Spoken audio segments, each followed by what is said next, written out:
बिस्मिल्लाहिर्रहमानिर्रहीम, अस्सलाम वालेकुम। माई सेल्फ खिज़र अहमद उसामा और आप देख रहे हैं एमके प्रिपरेशन का यूट्यूब चैनल। स्टूडेंट, आज के सेशन में हम डिस्कस करेंगे लास्ट पार्ट है हमारा सिस्टम एनालिसिस एंड डिजाइन का, जिसके अंदर जो रिमेनिंग हमारा हिस्सा रहेगा सिस्टम एनालिसिस और डिजाइन की जो टेक्निक्स थी या अप्रोचेस थी या उसके अंदर जो स्कीम्स या टेक्निक्स इस्तेमाल होती हैं सिस्टम को एनालिसिस करने में या उसके डिजाइन को चेक करने में, वो सारी चीजें हम डिस्कस करेंगे। तो स्टार्ट करते हैं। सबसे पहले हम बात कर लेते हैं जो आर्किटेक्चर स्टाइल्स हैं किसी भी सिस्टम को डेवलप करने के लिए, स्पेसिफिकली कंप्यूटर सिस्टम जो है उनको डेवलप करने के लिए जो आर्किटेक्चर स्टाइल्स यूज किए जाते हैं। यहाँ पर मोस्ट फेमस 5 जो है स्टाइल्स डिस्कस किए गए हैं, जिनमें मोनोलिथिक है, क्लाइंट सर्वर है, लेयर्ड या टाइड है, एसईओ है और माइक्रो सर्विसेज है। आगे इनकी डिस्क्रिप्शन, एडवांटेजेस, डिसएडवांटेजेस और एग्जांपल जो है वो यहाँ पर मेंशन है। इनमें से हमने कुछ एक पहले भी डिस्कस किए हुए हैं।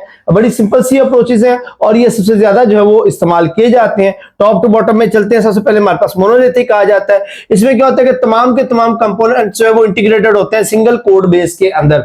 अब ये दिखने में आसान लगता है, सिंपल है, इसको इजीली डिबग किया जा सकता है क्योंकि मल्टी लेयर्स नहीं होती, ज्यादा उसके स्ट्रक्चरल जो एलिमेंट्स नहीं होते, इसलिए उनको अच्छे तरीके से देखा जा सकता है। बट मसला ये है कि जब आप एक ही एंटिटी में तमाम कोड बेस को रखते हैं तो हर एक जो कोड है, हर एक जो सिंटैक्स है, हर एक जो स्टेटमेंट है वो दूसरे के साथ कपल हो जाती है, दूसरे पे एसोसिएट हो जाती है। तो इन केस एक स्टेटमेंट या एक कोड खराब होता है तो it will produce an avalanche of error और वो मल्टीपल एरर्स जो वो जनरेट होंगे जिनको दोबारा डिबग करना फिर बड़ा मुश्किल हो जाता है, जैसे कि एमएस वर्ड है। अब एक एमएस वर्ड एप्लीकेशन की अगर बात करें तो उसमें देखिए कितने सारे फीचर्स हैं और उन सारे फीचर्स को एक दूसरे के साथ एसोसिएट किया गया। In case of a single error आपका पूरा जो एप्लीकेशन सिस्टम है वो जब वो ड्रॉप हो जाएगा, क्रैश कर जाएगा और फिर उसको हैंडल करना जरा मुश्किल हो जाएगा।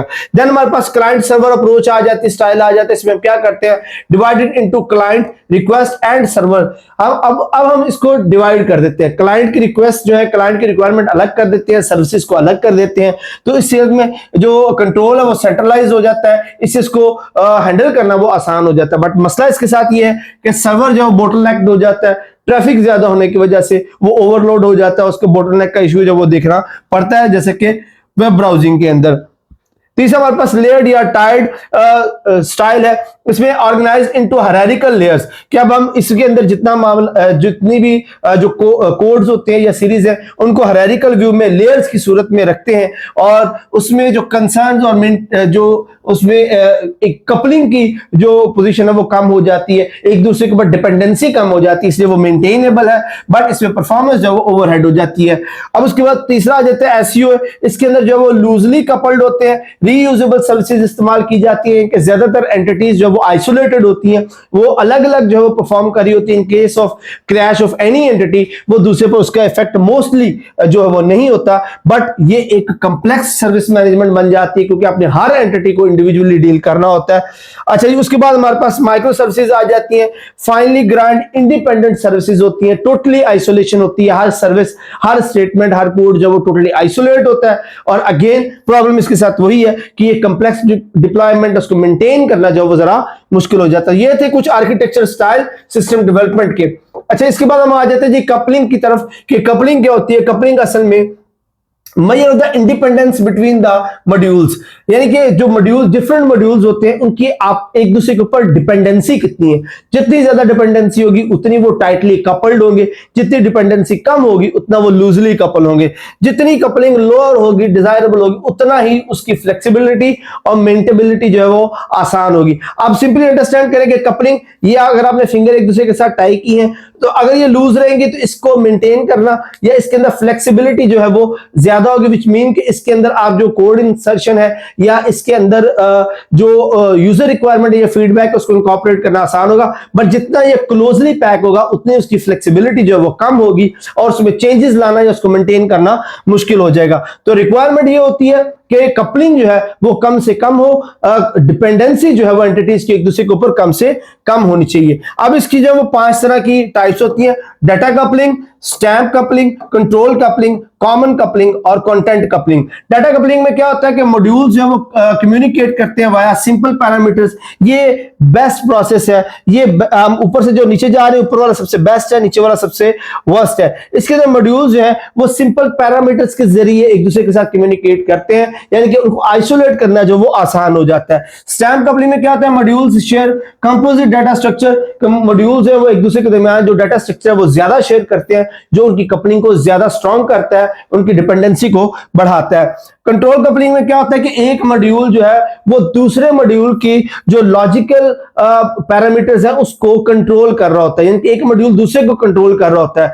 तो ये कपलिंग और ज्यादा मजबूत होगी, डिपेंडेंसी ज्यादा होगी, तो ये ज्यादा डिजायरेबल नहीं होती। कॉमन कपलिंग में मॉड्यूल्स है वो ग्लोबल डाटा शेयर कर रहे होते हैं, ज्यादातर डाटा शेयर कर रहे होते हैं, which increase their coupling and increase their dependency. और सबसे जो आप कह सकते हैं वर्स्ट सिचुएशन है वो ये कि one modules modify and others internal data, कि एक मॉड्यूल दूसरे मॉड्यूल पे इतना डिपेंडेंट हो जाता है कि वो उसके इंटरनल डाटा तक को जो है वो चेंज कर सकता है, उसको अफेक्ट कर सकता है, जो कि वर्स्ट तरीन सिनेरियो होता है। तो ये 5 तरह की कपलिंग थी जो देखने को मिलती है सिस्टम डिजाइन के दरमियान। उसके बाद हमारे पास आ जाती है जो कोहेजन। कोहेजन क्या होती है, ये measures the how closely related the elements within a module are, कि एक मॉड्यूल के अंदर जितने भी एलिमेंट्स हैं वो एक दूसरे के कितना क्लोज हैं, कितने एक जैसे हैं। अब जितना ज्यादा वो क्लोज होंगे, जितने वो एक उनकी जो टाइप है वो सिमिलर होगी, उतनी ही उनकी कोहेजन ज्यादा होगी, और जितनी ज्यादा कोहेजन होगी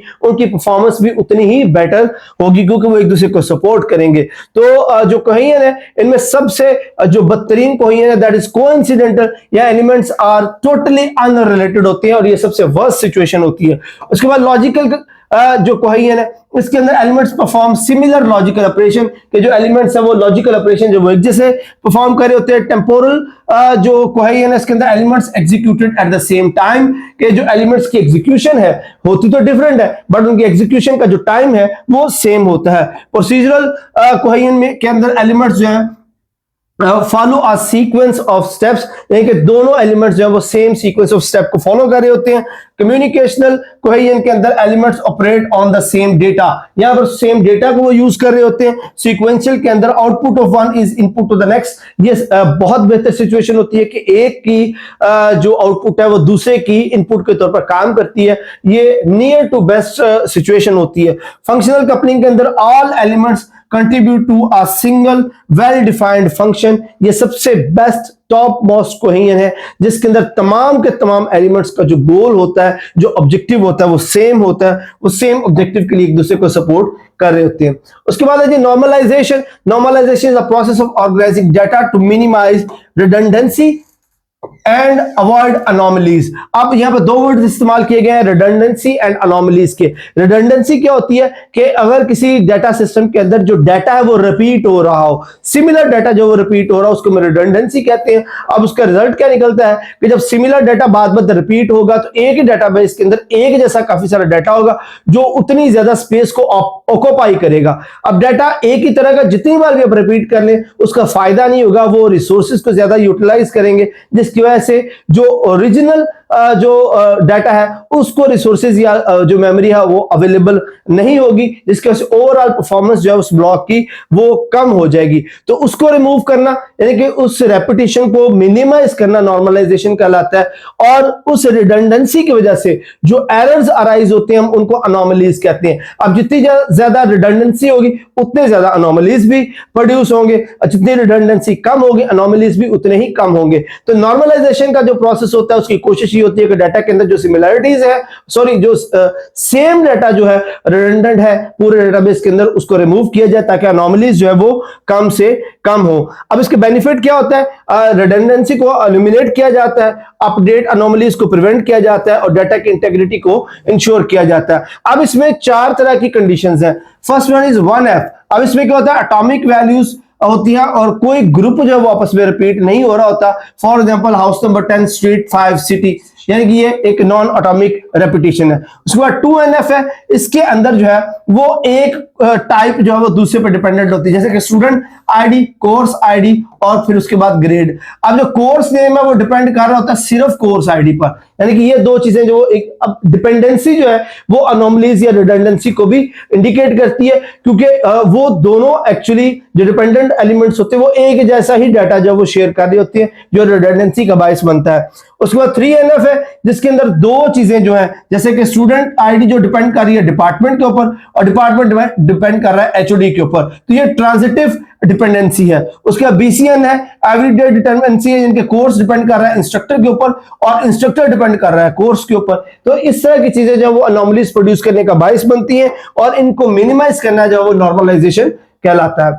अच्छा, उसके बाद आ जाती है जी टेस्टिंग की टाइप। आपने सिस्टम को डेवलप कर लिया है, अब आप उसकी टेस्टिंग करना चाहते हैं, तो यहां पर आपके पास जो टेस्टिंग के तरीकेकार हैं वो चार लेवल है। But before going to that, first आपको पता होना चाहिए कि टेस्टिंग और डिबगिंग में फर्क क्या होता है। टेस्टिंग जो होता है वो एरर्स को फाइंड करने का नाम है, वो प्रोसेस जो सिस्टम के अंदर से एरर को फाइंड आउट करे वो टेस्टिंग होती है, जबकि डिबगिंग के अंदर हम जो एरर्स फाइंड किए हैं उनको करेक्ट भी करते हैं, उनको सही करने का काम जो है वो डिबगिंग कहलाता है। अच्छा जी, अब हम बात कर लेते हैं टेस्टिंग लेवल के। तो there are 4 levels of testing, इसको हमने पहले भी जो वो डिस्कस किया हुआ।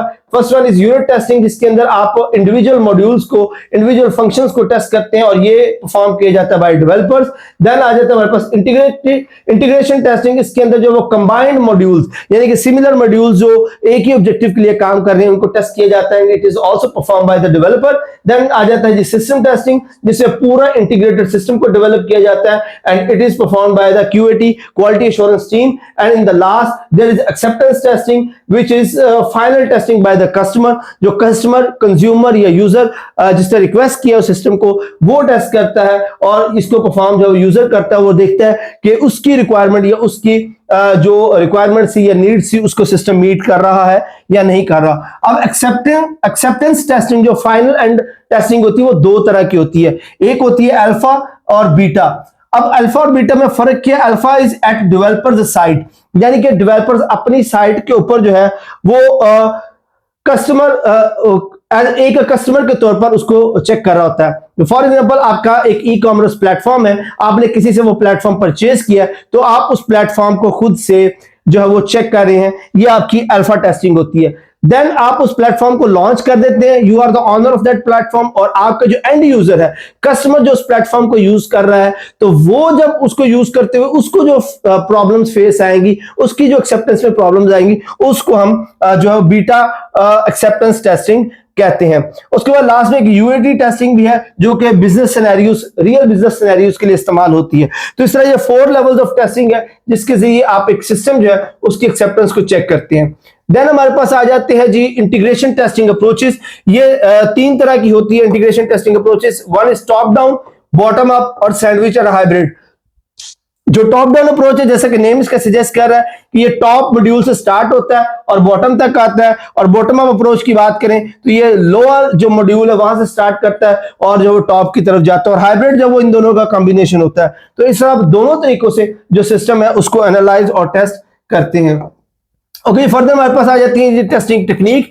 कौन कौन सी टेक्निक से इस्तेमाल की जाती है? तो इसकी 2 बेसिकली टेक्निक्स हैं। One is a black box testing and one is a white box testing. अब ब्लैक बॉक्स टेस्टिंग जो है और व्हाइट बॉक्स टेस्टिंग में क्या फर्क है कि जो व्हाइट बॉक्स टेस्टिंग है उसके अंदर आप किसी पाथ को या इंटरनल कोड प्रोसेस को नहीं देख रहे होते, सिर्फ फाइनल इनपुट या आउटपुट को टेस्ट कर रहे होते हैं। बट जो ब्लैक बॉक्स टेस्टिंग है इसके अंदर हम तमाम जो क्लासेस हैं, तमाम जो पाथ है उनको चेक करते हैं, कि कोड और स्टेटमेंट्स को वेरीफाई करते हैं, इंडिविजुअली हर चीज को देखते हैं। उसके ब्लैक बॉक्स टेस्टिंग की बाउंड्री की बात करें तो ये बाउंड्रीज इनपुट रेंजेस को भी चेक करता है, और इसके अंदर जो स्टेटमेंट कवरेज है वो तमाम स्टेटमेंट्स जो है उस कोड के अंदर, जैसे मैंने आपको बताया, ये कंप्लीट टेस्टिंग होती है। इसके अंदर तमाम कोड और स्टेटमेंट को वेरीफाई किया जाता है, और व्हाइट बॉक्स के अंदर ब्लैक बॉक्स के अंदर जो है वो सिंपली हम इनबॉक्स और इनपुट और आउटपुट को उसकी एंड यूजर्स को जो है वो देखते हैं कि उसको क्या दिया जा रहा है, वो क्या वो रिसीव कर रहा है। अच्छा जी, उसके बाद हम आ जाते हैं जी मेंटेनेंस टाइप पर। तो टोटल जो सिस्टम की मेंटेनेंस है, मेंटेनेंस क्या होती है? ये इंश्योर करती है कि सिस्टम जो वो अपने यूजर की नीड को कंटिन्यूअसली जो वो मीट करता रहे। यानी कि आपने एक सिस्टम को डेवलप करके जब उसको डिप्लॉय कर देते हैं, तो आफ्टर द डिप्लॉयमेंट वो कंटिन्यूसली जो है यूजर के रिक्वायरमेंट के मुताबिक ऑपरेट करता रहे। If there is any deficiency, if there is any bug, तो आप उसको उन बग को रिमूव करते हैं, उस डेफिशिएंसी को इंप्रूव करते हैं, ताकि सिस्टम जो है वो अपने यूजर की रिक्वायरमेंट को हमेशा मीट करता रहे। अब जो मेंटेनेंस है वो चार तरह की होती है: corrective, adaptive, perfective and preventive. अब इनकी जो टोटल मेंटेनेंस में जो शेयर होता है, जो करेक्टिव होती है मेंटेनेंस, वो असल में उन डिफेक्ट्स को रिमूव करती है जो ड्यूरिंग द प्रोडक्शन जो है वो मिलते हैं। उनका जो टोटल मेंटेनेंस में हिस्सा होता है वो 25% होता है। उसके बाद अडेप्टिव है कि जब आप उसको डिप्लॉय कर देते हैं तो अपने एनवायरनमेंट के दरमियान एडजस्ट करने के लिए जो उसमें आप चेंजेस लेके आते हैं, उसको हम एडेप्टिव मेंटेनेंस कहते हैं, और इसका टोटल मेंटेनेंस में हिस्सा जो है वो 20% होता है। देन परफेक्टिव आ जाती है, ये उसकी परफॉर्मेंस या उसकी फंक्शनैलिटी को एनहांस करने के लिए इस तरह की मेंटेनेंस की जाती है, और टोटल मेंटेनेंस में इसका हिस्सा जो है 50% होता है। देन आ जाता है जी प्रिवेंटिव, ये फ्यूचर प्रॉब्लम कि हम एक एक्सपेक्टेड प्रॉब्लम्स जो होते हैं उनको मद्देनजर रखते हुए उसकी मेंटेनेंस करते हैं, और टोटल मेंटेनेंस में इसकी जो शेयर होता है वो 5% होता है। ओके जी, फर्दर मूव करते हैं। नेक्स्ट हमारे पास आ जाते हैं जी एजाइल मेथोडोलॉजी। अच्छा, ये एजाइल मेथोडोलॉजी हमने पहले भी जो वो डिटेल के साथ जो वो पढ़ा हुआ है कि एजाइल मेथोडोलॉजी के अंदर जो हम स्टेप बाय स्टेप इंक्रीमेंटली जो है वो सिस्टम को मेंटेन करते हैं, उसको डेवलप करते हैं, कि उसके अंदर आप हर एक स्टेप को कंप्लीट करने के बाद फर्दर स्टेप की तरफ जाते हैं, ताकि उसकी जो परफॉर्मेंस है या उसकी जो रिक्वायरमेंट है, उसके जो आउटकम है, उसको इंश्योर किया जाए। ये वही बातें डिटेल के साथ जो हमने पहले भी कई दफा जो है वो डिस्कस कर चुके हुए हैं।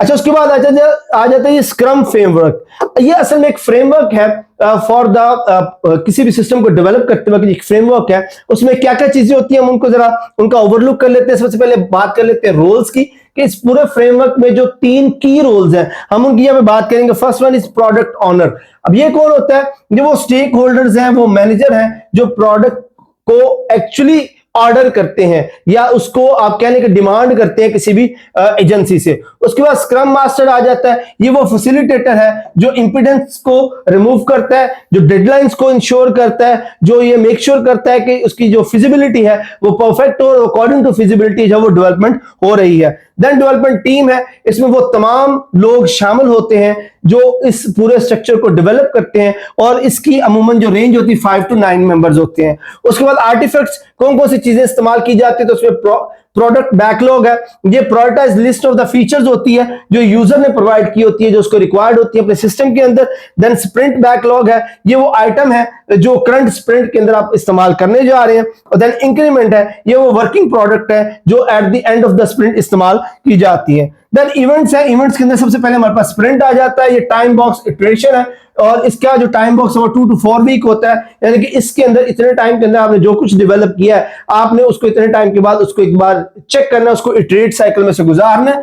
देन आ जाता है स्प्रिंट प्लानिंग, और ये होता है कि स्प्रिंट क्या करेगा उसकी आप प्लानिंग करते हैं, और इसका जो टाइम बॉक्स होता है वो 8 घंटे से 1 महीना होता है। देन डेली स्क्रम है कि आप डेली प्रोग्रेस जो उसको सिंक करते हैं, वो उसके सिंक करने के डिफरेंट प्रोसेस है, आप उसको डॉक्यूमेंट कर रहे हैं या उसको प्रेजेंट कर रहे हैं या कैसे भी आप उसको स्टोर कर रहे हैं, उसका जो टाइम बॉक्स है वो 15 मिनट होता है। देन स्प्रिंट रिव्यू है, ये डिमॉन्स्ट्रेट होता है इंक्रीमेंट का, कि आप उसके अंदर जो जो चीजें एडअप कर रहे हैं, जो इंक्रीमेंट कर रहे हैं, आप उसको डिमॉन्स्ट्रेट करते हैं। इसका जो टाइम बॉक्स है 4 hour to 1 month होता है।